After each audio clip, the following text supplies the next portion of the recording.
বাংলাদেশের ফিল্ডিং সাজিয়ে এবার অবিশ্বাস্য মন্তব্য করলেন ঋষভ পান্ত। ক্রিকেটকে আরও উন্নতি করার লক্ষ্যে যদি কোনো ক্রিকেটার প্রতিপক্ষকে সাহায্য করতে এগিয়ে আসেন, সেটা স্বাভাবিকভাবে প্রশ্নের জন্ম দিতে পারে, যেমনটা ঘটেছে ভারতের উইকেটরক্ষক ঋষভ পান্তের ক্ষেত্রে। চেন্নাই টেস্টের তৃতীয় দিনে বাংলাদেশের ফিল্ডিং পজিশন তিনি নিজেই ঠিক করে দিয়েছিলেন। সামাজিক যোগাযোগ মাধ্যমে ঘটনাটি বেশ আলোচনার জন্ম দিয়েছে।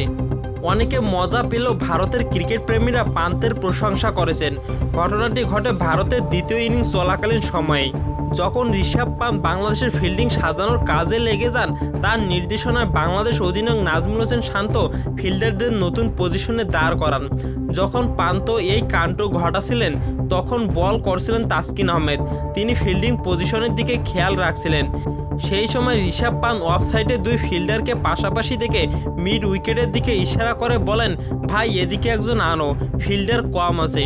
তো দর্শক, ঋষভ পান্তের এমন ঘটনা আপনি কিভাবে দেখছেন অবশ্যই কমেন্ট করে জানাবেন।